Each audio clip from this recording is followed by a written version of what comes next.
एक समय की बात है, एक छोटे से गांव में एक जादुई तोता रहता था। इस तोते का रंग बहुत ही चमकदार और आकर्षक था। लोग उसे बड़ी श्रद्धा और आदर से देखते थे। जादुई तोता के पास एक खास शक्ति थी, वह बोल सकता था। लेकिन यह न केवल एक साधारण बोलने वाले पक्षी की तरह था। उसके बोलने से कुछ अद्भुत घटनाएं होती थीं। एक दिन एक बच्चा गांव के पास के जंगल में खेल रहा था। वह गुम हो गया और रास्ते में खो गया। उसने चिल्लाया पर कोई नहीं सुना। तभी वह जादुई तोते के पास पहुंचा।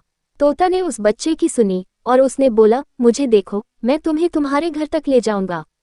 तोता ने अपनी जादुई शक्ति का उपयोग करके उस बच्चे को उसके घर तक पहुंचाया। बच्चा अपने माता पिता के पास सुरक्षित और स्वस्थ संपन्न पहुंचा। इसके बाद लोगों ने जादुई तोते की महत्वता समझी और उसे और भी सम्मान देने लगे। जादुई तोता ने हमेशा लोगों की मदद की और उनकी समस्याओं का समाधान किया। ये थी जादुई तोते की कहानी, जो न केवल अपनी जादुई शक्तियों से अलग अलग समस्याओं का समाधान किया, बल्कि लोगों के दिलों में भी आदर और सम्मान की जगह बनाए।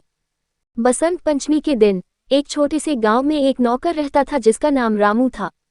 रामू का सपना था कि वह एक दिन अपनी मेहनत और संघर्ष से सफलता हासिल करेगा और अपने परिवार को खुशहाली देगा। एक दिन उसने अपने मालिक से कहा, साहिब, मुझे एक छोटा सा खेत दे दीजिए, मैं उस पर खेती करके अपने सपनों को पूरा करूंगा।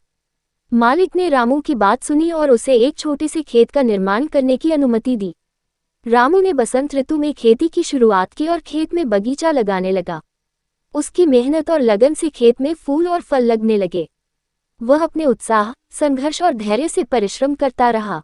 एक दिन गांव के सर्वाधिक सम्मानित व्यक्ति ने रामू के खेत को देखा और बहुत प्रशंसा की।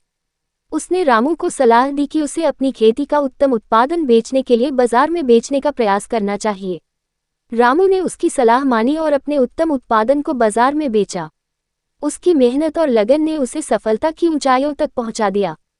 वह अब अपने सपनों को हासिल कर चुका था और अपने परिवार को खुशहाली दे रहा था। इस कहानी से हमें ये सीखने को मिलता है कि मेहनत, संघर्ष और धैर्य से हर सपना हकीकत में बदला जा सकता है।